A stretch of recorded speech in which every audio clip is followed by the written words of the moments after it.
Eu queria cumprimentar todos os presentes, pedir desculpa por um atraso que foi inevitável e manifestar a minha imensa alegria de estar aqui com vocês. Ontem eu já insisti e perguntei quem é que já conhecia o Instituto, poucos levantaram a mão, agora estão todos convidados e eu espero ver as mãos todas levantadas no Instituto Histórico e Geográfico. Estava dizendo baixinho para a Norma, tenho uma admiração imensa por ela, que não adiantaria ter o jornal se não houvesse a Norma. Ele estava lá abandonado, chovendo em cima, em determinado momento da nossa pobreza institucional. Então, obrigada, Norma. Bom, estamos projetando então alguns slides. Esse é o logotipo do Instituto. Ele fica localizado, se por acaso alguém não estivesse aqui ontem, na rua Benjamin Constant, desde 1909, o que é raro em São Paulo, né? Estamos no mesmo local. O prédio tem 9 andares, é um prédio próprio, e vamos começar então. Aqui, ontem eu falei ligeiramente sobre isso. Nós temos atualmente, porque está tudo reconstituído lá, a sala de exposições, objetos arqueológicos e contemporâneos, a trilha do Piabiru. Então é bem interessante, temos muitos visitantes, estou mostrando alguns agora, mas principalmente o problema que eu senti maior como presidente do Instituto há 14 anos, era a falta de outras gerações. Eram pessoas idosas que iam ao Instituto, e eu sou professora titular aposentada da USP. Então eu estava muito mais acostumada a ver gente jovem, e quando cheguei lá só via pessoas da mesma geração. Eu dizia, mas não tem jovens aqui, o que é isso? O que está acontecendo? Atualmente, nós já temos alunos que frequentam e projetos, e muito interessante, se der tempo eu falo um pouquinho sobre isso, mas visitantes das escolas periféricas do estado, da cidade de São Paulo. Então, foi um pouquinho depressa, pode voltar. Então, nós temos essa maquete, e é bem interessante porque ela foi elaborada por um indígena, que talvez algum de vocês conheçam, que é o Robson. Não sei se conhecem, mas ele vai aparecer mais para frente. Porque quem conhece de fato os Piabiru são os indígenas, que caminharam por ele, né? Piabiru significa caminhos de pés pisados, é isso que significa, né? Então, aqui ao lado, nós temos o Memorial 32. Nesse memorial, entramos na sala aqui. Tá certo, desculpa. No Memorial 32, nós temos a melhor biblioteca sobre a Revolução de 32. Essa biblioteca foi doada pela família Burru. Eles sempre foram membros do Instituto. O primeiro Burru entrou na primeira leva, quando o Instituto foi criado. E, como disse, a maior também recebe alunos com mais ou menos frequência, mas principalmente pesquisadores, gente que faz tese de mestrado, de doutorado, frequenta muito o Memorial 32. Aqui é a Sala de Artes Paulistanas. É um enlevo para mim, porque eu dizia, eu não sei viver sem música, eu não consigo viver sem música. Aquilo era um túmulo, um mausoléu, né? Eu sempre achei um pouquinho isso. Então, aqui nós temos uma sala muito bonita, com piano de cauda, e o curador da sala é o Samuel Kerr, que foi o maestro do Teatro Municipal. Eu já vi alguém que conhece o Samuel Kerr, né? Então, ele é que faz toda a programação durante o ano, e cada espetáculo aos sábados de manhã. Quem puder e tiver a oportunidade, está convidado para comparecer lá, porque é sábados de manhã, às 11 horas, uma hora que não corta coisa alguma, das 11 ao meio-dia. E ele traz os maiores artistas que possam imaginar, cantores, gente que toca harpa, violino. Temos visto coisas encantadoras. E os programas dessa Sala de Artes Paulistanas estão no site. Então é só fazer assim para o site que já vem qual é a programação do Instituto nessa direção de música. Aqui nós estamos, é o acervo do Instituto Histórico Geográfico de São Paulo. Essa é uma sala de arqueologia e espeleologia. É aquela mesma sala onde se encontra aquela maquete que eu acabei de mostrar. É no mesmo andar, a mesma sala, e também com objetos raríssimos, e sempre alguém fazendo perguntas que às vezes eu não sei responder, mas outros sabem, sobre o que se encontra lá. E há várias curiosidades no Instituto, e é difícil a gente resumir alguma coisa que tem 121 anos em 15 minutos, mas eu sou corajosa, vou fazer essa tentação, viu? Tenho essa disposição. Uma das coisas mais surpreendentes que nós encontramos lá foi o prego da primeira igreja de São Paulo, de Piratininga. Nós ficamos perplexos quando começamos a desenterrar o que estava perdido naqueles andares todos, o primeiro prego da igreja. E tinha um documento de Teodoro Sampaio, dizendo por que é que nós estávamos com o primeiro prego da igreja, né? E foi uma coisa assim muito fascinante. Olha o tamanho do prego, né? Muito fascinante para todos nós. E eu disse para os meus companheiros de diretoria, mas isso é justo? Será que é justo nós termos o primeiro prego da capelinha da igreja? Então eu ofereci, é sempre a diretoria. Eu proponho, a diretoria aceita. Nós oferecemos para a igreja. Agora está no Museu da Igreja, no pátio do colégio. E o diretor ficou perplexo quando recebeu, durante uma cerimônia, esse prego. Então nós temos uma fotografia dele, diretor, assim, espantado, com um prego assim levantado, muito bonito, né? E lá ficou. Bom, a revista do Instituto Histórico Geográfico foi um problema quase igual ao jornal Redenção, porque nós não conseguíamos levar avante. A pobreza era tão grande no Instituto que a primeira revista foi criada em 1895, e tudo correndo direitinho, os grandes nomes da época. De repente, pobreza absoluta durante muitos anos, e não havia jeito de conseguirmos reativar isso. E foi um grande esforço, e vemos então agora, no próximo slide, a vitória. Finalmente, depois de 10, 12 anos mais ou menos, surgiu a revista do Instituto Histórico Geográfico de São Paulo, essa primeira, e a segunda agora. Então significa o seguinte, se algum de vocês que está aqui presente quiser publicar algum trabalho, enviar-nos para o editor, que é o Armando Alexandre dos Santos, uma pessoa muito conhecida pelo que é e pelo que faz, e então há todos os critérios para apresentação, as normas. Só peçam as normas e mandem os artigos, serão muito bem-vindos, né? Então, estamos a caminho agora da próxima revista e já recebemos inúmeros trabalhos a serem publicados. Aqui, então, eu tenho o jornal, eu quero provar essa foto histórica, né? O jornal A Redenção, o Júlio Abbe, que é o curador daquela sala onde tem o Piabiru, e nós muito felizes, dizendo, veja, isso é nosso, é nosso.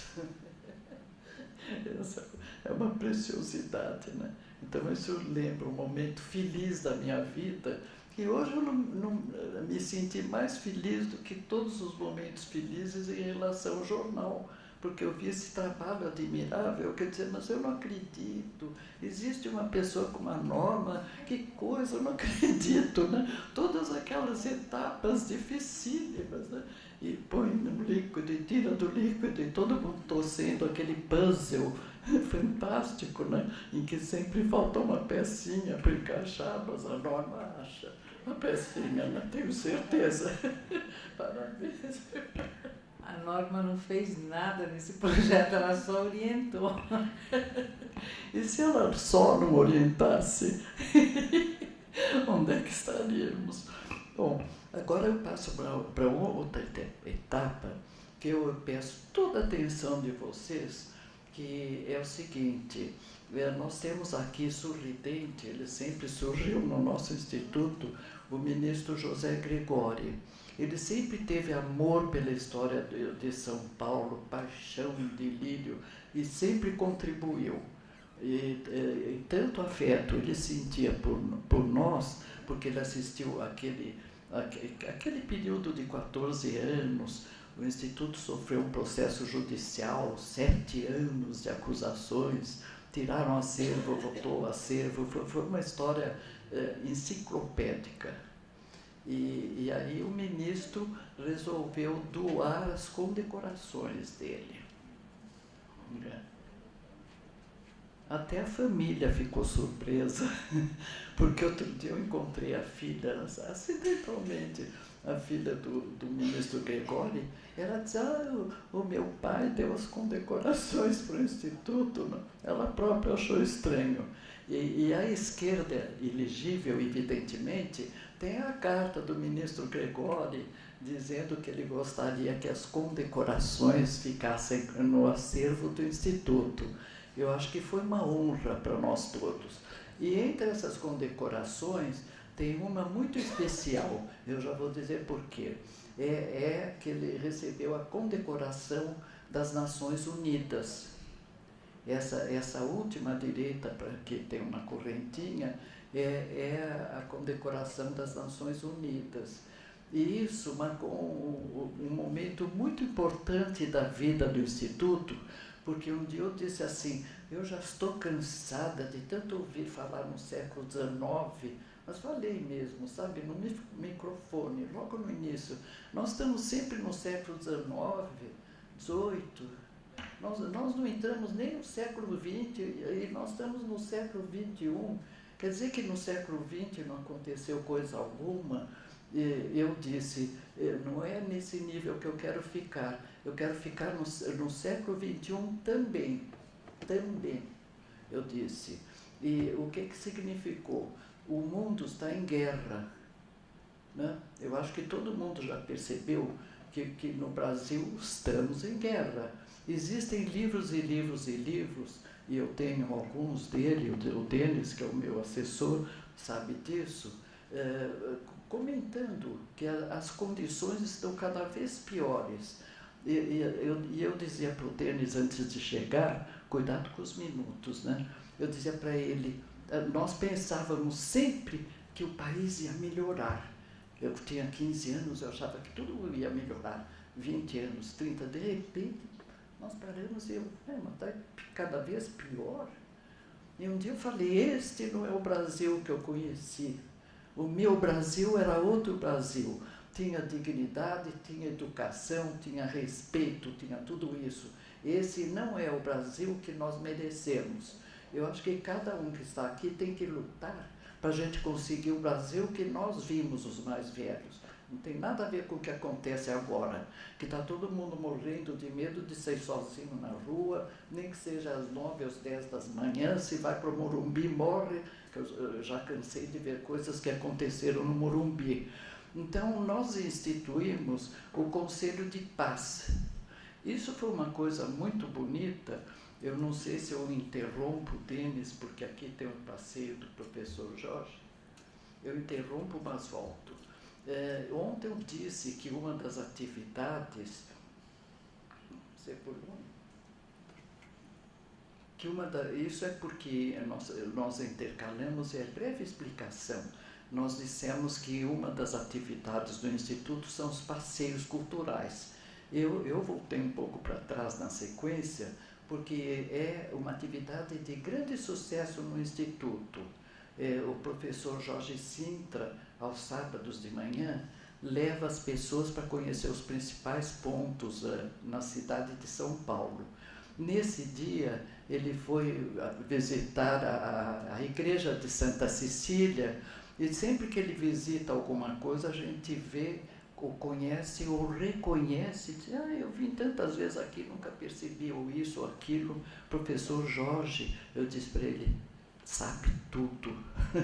Tudo sobre todas as igrejas, tudo sobre as estátuas, tudo sobre os parques. Então é bem interessante a companhia dele. Mas vamos voltar um pouquinho para trás e falar...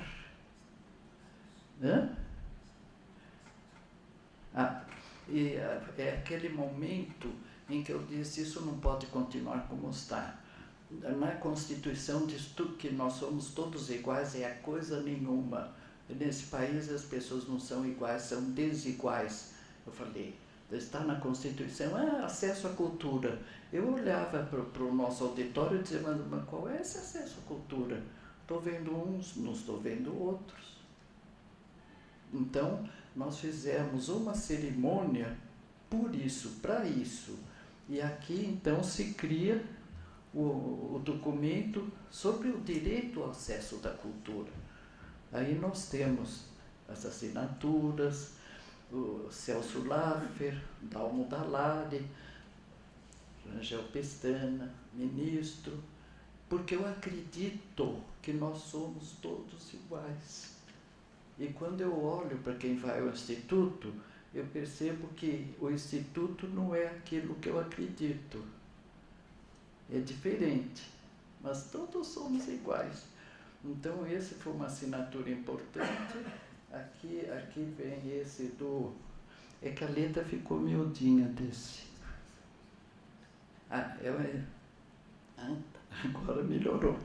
É a instalação do Conselho de Paz. Né? Primeiro foi o acesso à cultura, depois o Conselho de Paz. E aqui é o documento assinado pelas pessoas que estavam presentes. Foi uma cerimônia muito bonita. Acreditamos em paz, nós acreditamos em paz. Bom, instalação do Conselho de Paz e posse de novos membros, né, que já têm feito muito pela paz, inclusive nas escolas. E aqui é uma homenagem ao nosso presidente, José Carlos de Barros Lima. Ele é dono do Instituto... Pode voltar um pouquinho? Ele é dono do Instituto Santo Ivo, que é no Alto da Lapa. Não sei se alguém conhece o Instituto, essa escola. E eu fiquei muito admirada quando, estudando conceitos de guerra e de paz, eu percebi que nessa escola, há mais de 3 anos, o diretor, que portanto é o nosso presidente do Conselho de Paz, já tinha introduzido nos currículos o estudo da paz e da guerra, porque as crianças têm que saber o que significa paz. É a primeira coisa, tem 7, 8 anos, estão num país como todos nós vemos, já diz isso para todos, e as crianças nunca ouviram que existe paz, mas existe guerra. Isso significa uma coisa, sair na rua e ser decapitado significa outra coisa. E ele já faz há 3 anos isso, na escola dele. Aquela dos balõezinhos.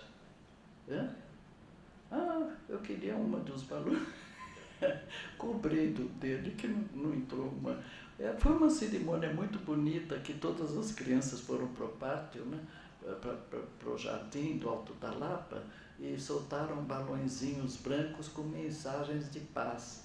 E os balõezinhos atravessavam o bairro e as pessoas apanhavam os balõezinhos com recado, a paz, estamos lutando pela paz. Né? Aqui, entrando no outro assunto, são as parcerias com entidades. Então, aqui nós temos o professor José Vicente. Quem não conhece... Quem conhece o professor José Vicente, né? Que vai ao Instituto, né? e nós da Faculdade Zumbi dos Palmares, né? Foi um instituto e aqui também quer dizer, nós incluímos os negros no instituto, digamos, em determinada cerimônia que houve. Onde é que está a Antônia? Oh. Antônia faz parte dessa conspiração, né? Está ligado ao Conselho de Paz. E, voltando um pouquinho, você está cruel, hein? É essa parte que também aparecem os indígenas, que fazem parte do Instituto, inclusive o Robson, que é esse bem sorridente que está ao meu lado, ele vai agora fazer o lançamento de um livro, nessa semana já, proximamente, que ele escreveu sobre os indígenas. E essa moça que está abraçada, assim, sorrindo, é a esposa dele, e ela é chefe, é presidente de todas as indígenas do Brasil. Então, os indígenas são feministas também. Eu percebi um pouquinho isso, né? E aqui, então, estamos todos juntos em grande alegria, né? E, finalmente, quase finalmente, aqui está, nós estamos juntos com as Nações Unidas, porque esses projetos que nós estamos realizando ultimamente estão diretamente relacionados, eu diria mais oficialmente, relacionados ao Instituto Histórico e Geográfico de São Paulo, né? Então, aqui, eu sempre me vejo assim na vida, né? Procurando a paz em algum lugar, talvez um dia eu consiga. E tem uma frase muito bonita de Saramago, que eu gosto de repetir, é a segunda vez. A única revolução realmente digna de tal nome seria a revolução da paz, aquela que transformaria o homem treinado para a guerra em homem, que é o nosso caso, estamos sendo treinados para a guerra, em homem educado para a paz, porque pela paz haveria sido educado. Essa sim seria a grande revolução mental e, portanto, cultural da humanidade. José Saramago, e é o que eu desejo para todos nós. Muito obrigada.